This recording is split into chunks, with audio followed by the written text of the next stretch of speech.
మీ business ఏదైనా మీ ఊర్లో promotion చేయాలంటే అది సుమన్ టీవీతోనే సాధ్యం. ఇప్పుడే సంప్రదించండి. ప్రభుత్వం చేసే మంచి పనులు అల్టిమేట్గా ప్రజలకు ఎవరు చెప్పాలి? మన పార్టీ కార్యకర్తలు చెప్పాలి. ఆ పార్టీ నిర్మాణంలో కానీ పార్టీతో నిరంతర సంభాషణలో కానీ కొంత లోపం ఏదైతే వచ్చిందో డెఫినెట్గా దాని బాధ్యత వర్కింగ్ ప్రెసిడెంట్గా నేను తీసుకోవాలి. అదేవిధంగా నాతో పాటు మా సహచర శాసనసభ్యులు తీసుకోవాలి. ఎందుకు? ఒక చిన్న ఎగ్జాంపుల్ నేను మీకు చెప్తాను. 6.5 లక్షల రేషన్ కార్డులు ఇచ్చాం మనం. 6,47,800 రేషన్ కార్డులు ఇచ్చాం మనం 9.5 ఏళ్లలో. కానీ అవతల కాంగ్రెస్ పార్టీ కార్యకర్త నుంచి మొదలు పెడితే కాంగ్రెస్ పార్టీ అధ్యక్షుడు దాకా ఒక్క కార్డు ఇవ్వలేదు అని కాకిగోల చేస్తుంటే కనీసం ఒక్కరమన్నా దాన్ని సరిచేసి కాదయ్యా 6.5 లక్షల కార్డులు ఇచ్చాము, ఆ కార్డుల పంపిణీలో ఇప్పుడున్న డిప్యూటీ సీఎం ఆ రోజు ఉన్న సిఎల్పి లీడరు బట్టి విక్రమార్క గారు మదిరలో కూడా కార్డులు పంచాడు. ఇదే పొంగులేటి శ్రీనివాసరెడ్డి గారు ఆ రోజు మన పార్టీలో ఉన్నప్పుడు 3.5 లక్షల రేషన్ కార్డులు ఇస్తున్నందుకు మన కేసీఆర్ గారికి నా హృదయపూర్వకమైన అభినందనలు అంటూ ఆయన సోషల్ మీడియాలోనే పోస్టింగులు పెట్టాడు.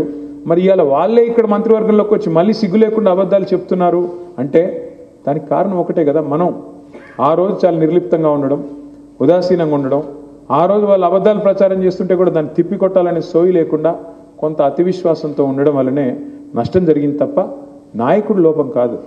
ఉత్తమ్ కుమార్ రెడ్డి గారు వాళ్ళ సివిల్ సప్లైస్ మినిస్టర్ మొన్న ఆయన శాసన మండలిలో సమాధానం చెప్పాడు. ఏమని? కేసీఆర్ గారి ప్రభుత్వం ఉన్నప్పుడు 2014 నుంచి 23 వరకు ఎన్ని రేషన్ కార్డులు ఇచ్చారంటే స్వయంగా ఆయన నోటి నుండే శాసన మండలిలో రాష్ట్ర ప్రజలకు తెలియజేసిన విషయం ఏంటి అంటే 6.5 లక్షల కార్డులు ఇచ్చారు కేసీఆర్ ప్రభుత్వం ఆయనే చెప్పారు. అంటే చూడండి వాళ్ళు ఎంత సిస్టమేటిక్గా ఇవ్వని ఉద్యోగాలు ఇచ్చినట్టుగా. అసలు నిజంగా ఇచ్చింది ఎంత? అశోక్ నగర్ చౌరస్తాలో ఏ పిల్లోని అడినే చెప్తాడు 5,000 ఉద్యోగాలు దాటలేదు. 5,000 ఉద్యోగాలు దాటి ఇవ్వలేదు. మొదటి సంవత్సరంలోనే 2 లక్షల ఉద్యోగాలు ఇస్తామని చెప్పి 22 నెలలు అయిపోయిన తర్వాత కూడా 5,000 ఉద్యోగాలు కూడా ఇవ్వకుండా అలవోకగా అబద్ధాలు చెప్తున్నారు. ముఖ్యమంత్రి 60,000 అంటాడు, ఇంకో మంత్రి 70,000 అంటాడు, ఇంకొక ఆయన 1,00,000 ఉద్యోగాలు దాటిపోయినాయి అంటాడు. మరి దీన్ని మనం కాకపోతే ఎవరు తిప్పికొట్టాలి? ఎవరు చెప్పాలి? మరి పిల్లలకి నిజాలు ఇష్టం వచ్చినట్టు అడ్డగోలు హామీలు ఇచ్చారు. అడ్డగోలుగా ఏం కావాలి మీకు? మీ ఇంటి ముందు చంద్రుని కట్టేయమంటావా? కట్టేస్తా పో నా ఓటే. కేసీఆర్ 10,000 ఇస్తున్నాడా? నేను 15,000 ఇస్తా. కేసీఆర్ 2 పంటలకు ఇస్తున్నాడా? నేను 3 పంటలకు ఇస్తా. కేసీఆర్ గారి ఇంట్లో ఒక ముసలమ్మకో ముసలయ్యకో పెన్షన్ ఇస్తున్నాడు, నేను ఇద్దరికి ఇస్తా. కేసీఆర్ 2,000 ఇస్తున్నాడా? నేను 4,000 ఇస్తా. కేసీఆర్ 1,00,000 రూపాయలు ఇస్తున్నాడా? నేను తులం బంగారం ఇస్తా దాని మీద నుండి. ఇట్లా నోటి కొంత వస్తే అంత ఎంత నోరు ఎటు నరం లేని 4 ఇష్టం వచ్చినట్టు తిప్పారు. నోటికి వచ్చింది చెప్పారు. ఆడపిల్లలకి స్కూటీలు అన్నారు, విద్యా భరోసా కార్డులు అన్నారు. ఇవాళ కార్డు ఎత్తేసారు. మొత్తానికి ఏమంటున్నారు? డబ్బులు ఎక్కడి? డబ్బులు లేవు. ఈరోజు ఏంటి పరిస్థితి? వాళ్ళకి తెలుసు చెప్పింది అబద్ధాలు, ఇచ్చినవి దొంగ హామీలు, నోటికి వచ్చింది వాగారు. అధికారంలోకి వస్తామని వాళ్ళు కూడా అనుకోలేదు, ఏదో వాగాలి కాబట్టి వాగారు. వచ్చి పడ్డారు, తంతే గారెల బుట్లో పడ్డట్టు వచ్చి పడ్డారు. పడ్డానికి ఏం చేయాలి ఇప్పుడు తప్పించుకోవడానికి? కేసీఆర్ అప్పులు పాలు చేశాడు, మొత్తం అప్పులు పాలు అయిపోయింది, నాశనం అయిపోయింది రాష్ట్రం, అందుకే మేము ఇవ్వలేకపోతున్నాం అని కుంటి సాకులు ఎత్తుక్కొని ఈరోజు తప్పించుకునే ప్రయత్నం చేస్తూ ఉన్నారు. ఇది ఎట్లా ఉంది అంటే వెనకటికి ఎవడో మొహం బాగాలేకపోతే అద్దం పగలు కొట్టాడంట. ఆడ ముఖం బాగాలేదు, ఆడెళ్ళి అద్దం పగలు కొట్టాడు. ఏంద్రా అంటే నా ముఖం బాగా కనబట్లేదు అన్నాడు. అట్లే నీళ్ళ పరిస్థితి కూడా. నడపడం చేత కాదు, ప్రభుత్వాన్ని నడిపే తెలివి లేదు, ప్రజలకు ఎట్లా సంపద పెంచి సంపద పంచాలి అనే విషయంలో అవగాహన లేదు. ఎందుకంటున్నాను ఈ మాట అంటే బాధతో అంటున్నాను. మీరు ఆలోచించండి జాగ్రత్తగా. కేసీఆర్ గారి ప్రభుత్వం ఉన్నప్పుడు ప్రపంచంలో ఎన్నడూ ఎదుర్కొని ఒక ఉపద్రవం ఎదుర్కొన్నాం మనం.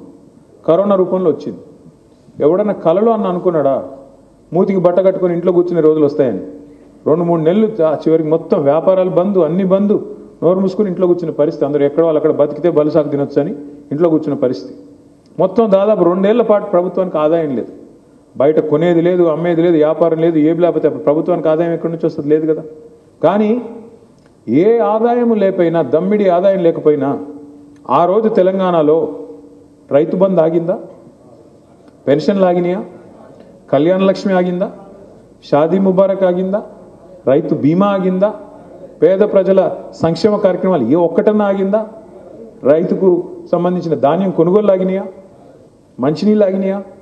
ఎందుకు ఆగలేదు మరి? ఎందుకంటే కేసీఆర్ కిట్ ఆగిందా? ఏది ఆగల అంటే నిన్నెవరో మిత్రుడు చెప్తున్నాడు,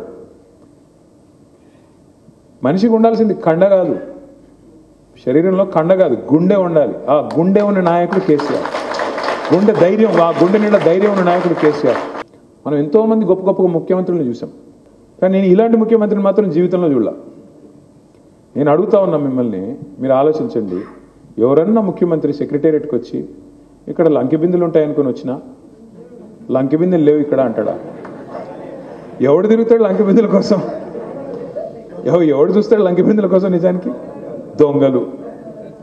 ఏం మాటలు అవి నాకు అర్థం కాదు. ముఖ్యమంత్రి అయిన తర్వాత కూడా నీ గుడ్లు బీకి గోటీలు ఆడతా, నీ పేగులు తీసుకొని మెడలు వేసుకుంటా.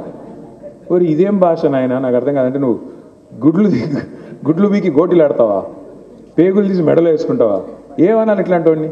ఇంకా ఘోరం ఏంటంటే ఇప్పుడు ఈ రూమ్లో ఉన్న వాళ్ళల్లో, ఈ హాల్లో ఉన్న వాళ్ళల్లో ఏ ఒక్కరన్నా అప్పు లేని వాళ్ళు ఎవరన్నా ఉన్నారా? అప్పు చేసి పప్పు కూడా తిన్నా, లోపల బనీన్కు పొక్కలున్నా, మీది నుంచి మాత్రం పైకి వెళ్ళి మాత్రం మంచి అంగి వేసుకుంటాం లేదా? ఎందుకంటే అప్పున్నా మళ్ళీ అప్పు పుట్టాలి కదా. పుట్టాలంటే ఏం చేయాలి? కొద్దిగా పైకి అంగి మాత్రం మంచిగా వేసుకోవాలా లేదా? లేదా ఎవడిస్తాడు అప్పు మనకి? మళ్ళీ ఎవడన్నా అట్లా ఆలోచిస్తాడా లేదా? మన ముఖ్యమంత్రి ఎట్టున్నాడు? ఇప్పుడు కుటుంబ పెద్ద ముఖ్యమంత్రి అంటే రాష్ట్రానికి కుటుంబ పెద్ద. ఆయన ఎట్లున్నాడు?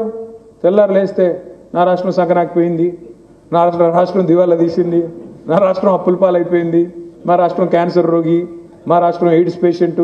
ఇదే ముఖ్యమంత్రి మాట్లాడే మాట. నేను ఢిల్లీ పోతే ఎవడు అపాయింట్మెంట్ ఇట్లేదు, చెప్పులు దొంగతనం చెప్తానే భయపడుతున్నారు. ఇలాంటి ముఖ్యమంత్రిని ఎప్పుడైనా చూసినామా? రోషయ్య గారు ఉన్నప్పుడు ఆయన కూడా చెప్పేటోడు ఎక్కడున్నాయా పైసలు అనేటోడు, అంతేగాని ఈయన అనేటోడు కాదు. ఆయన ఎక్కడున్నాయా పైసలు, ఏడున్నాయి అనేవాడు. ఇంకా ఘోరం ఏంటంటే వీళ్ళే కదా బిల్డప్ ఇచ్చింది. 100 రోజులు 6 గ్యారంటీ, అటు సూర్యుడు ఇటు పొడిసిన 6 అయినా మేము ఇది చేస్తాం అది చేస్తాం డైలాగులు కొట్టింది ఇల్లు కదా. ఆయన పట్టుకొని ఏమయ్య రేవంత్ రెడ్డి గారు మరి 100 రోజుల్లో చేస్తా అన్నావు కదా, 600 రోజులు అయింది, ఎక్కడ పోయినాయి నీ గ్యారంటీలు అంటే ఏం చేస్తారా? ఆయన కోసుకొని తింటారా? ఎవడు కోసుకొని తింటాడు? నేను ఏమైనా సేపువా, జామకాయవా, లేదా మామిడి పండువా? ఎందుకు కోసుకొని తింటారు? నేను నాకు అర్థం కాదు.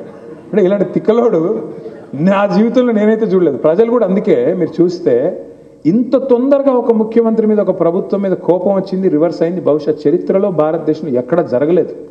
మీరు చూడండి, నేనేదో ఆషామాషిగా చెప్పట్లేదు.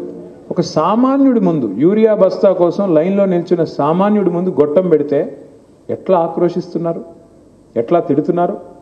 ముఖ్యమంత్రి అనే భయం లేదు, ప్రభుత్వం అనే భయం లేదు. మరి అసలు ఫోన్ వచ్చింది, ఇప్పుడు కృష్ణారెడ్డికి ఆడవాడు ఫోన్ చేశాడని నేను టెన్షన్ పడుతున్నాడు పోలీసుడు. వాళ్ళు సామాన్యుడు అసలు భయం కూడా పడట్లేదు. ముఖ్యమంత్రి అయితే ఎవడైతేనని చెప్పి ఎంట్రికతో సమానం అన్నట్టు చూస్తున్నారు వాస్తవం చెప్పాలంటే. అసలు నాకు తెలుగు భాషలో ఎన్ని తిట్లుంటాయని కూడా తెలియదు. ఎన్ని తిట్లు స్వామి! ఇంకోడైతే ఇంకోటి మామూలు మనిషి అయితే ఓ బకెట్లో నీళ్లు తోడుకొని దుంకి చచ్చిపోదును అన్ని తిట్లు. ఏదో రేవంత్ రెడ్డి కాబట్టి నడిచిపోతుంది, ఆయనకి అట్లాంటి ఏం లేవు, ఆయనకి అలవాటు అయిపోయింది పాపం. ఎందుకు చెప్తున్నా ఇదంతా అంటే మనకి ఎక్కువ టైం ఏం లేదు మళ్ళీ తిరిగి రావడానికి. ప్రజలు ఇవాళ స్పష్టంగా మళ్ళీ కోరుకుంటున్నారు మార్పు. ఏం మార్పు కోరుకుంటున్నారు? ఖచ్చితంగా కేసీఆర్ తిరిగి రావాలి, తెలంగాణ మళ్ళీ పట్టాలు ఎక్కాలి, తెలంగాణ మళ్ళీ అభివృద్ధి సంక్షేమ బాటలో మళ్ళీ నడవాలి అని కోరుకుంటున్నారు. సరే, మధ్యలో మీ ఎమ్మెల్యే ఆటలో అరటిపోయాడు, ఆయనదే ఉందిలే పాపం. కానీ ఇక మా కాంతారావు అనేమో ఆయన పోయాడు పోలేదు, ఇంకా బతికే ఉన్నాడు. మా కాంతన్న అంటున్నాడు, మళ్ళీ ఇంకొకరు అంటున్నారు పోయలేదు స్వామి, ఆయన ఉన్నాడు, ఆయన డాక్టరు, ఆయన 4 గోళీలు వేసుకొని బతికే ఉంటాడు, ఆయన ఎడబోతాడు. కానీ పార్టీలోంచి పోయాడు, ఏం పర్లేదు, పోయాడు. కానీ ఇప్పుడు విచిత్రం ఏంటంటే రాష్ట్రంలో పరిస్థితి ఎంత విచిత్రంగా ఉందంటే 10 మంది మన వాళ్ళు ఎమ్మెల్యేలు పోయారు. మరి టీవీ వాళ్ళు పోయి అడుగుతున్నారు ఏ పార్టీలో ఉన్నావా అని. మొన్న ఆయన కడియం శ్రీధర్ చెప్తున్నాడు అడ్డదిడ్డంగా, ఏ పార్టీలో ఉండాలో ఆ పార్టీలో ఉన్నా. నాకు అనిపించింది, ఇప్పుడు మీ కొడుకు మీ పిల్లోడు ఉంటాడు, మీరు సాయంత్రం ఎక్కడో బయటికి పోతున్న అమ్మ అంటాడు, నాన్న అంటాడు, పోతాడు. 10:30కి ఇంకా ఇంటికి రాలేదు. మీరు ఫోన్ చేశారు, అరే ఎక్కడున్నారా అని అడిగారు. నేను ఎక్కడుండాలో అక్కడే ఉండా అన్నాడు అనుకో. దవడ మీగలు ఒకటి పీకాలనిపించదు. ఇలా అతి తెలివి ఎక్స్ట్రా యాక్టింగ్లు. పోయారు, చెప్పిసావచ్చు కదా, అంత భయం ఎందుకు? చెప్పు దమ్ముంటే నేను పోయాను కాంగ్రెస్లోకి, ఎదుర్కొంటా ఉప ఎన్నికని మొగాడు అయితే రా, చూసుకుందాం భద్రాచలంలో. ఇంత భయం ఎందుకు రాజకీయంలో? ఇంత భయం ఎందుకు? నిజంగానే మీరు పొడిస్తే 22 నెలల్లో అంత పోటుగాళ్ళు అయితే రా. రేవంత్ రెడ్డి అంత పోటుగాడు కదా, మరి ఎన్నికలకి ఎందుకు భయపడుతున్నావు? సర్పంచ్ ఎన్నికలు పెట్టాలంటే భయం, జెడ్పీటీసీ పెట్టాలంటే భయం, ఉప ఎన్నికలు ఎదుర్కోవాలంటే భయం. కానీ బయటికి మాత్రం మేకపోతే గాంభీర్యం. ఏమని మనం చాలా అద్భుతంగా చెప్తున్నాం, ఇందిరమ్మ రాజ్యం. మరి అంతుంటే రా, ఎవడొద్దనండి. 10 మందిని రాజీనామా పెట్టించు, లేదా స్పీకర్తో డిస్క్వాలిఫికేషన్ చేయించు, డ్రామాలు బంద్ చేయి.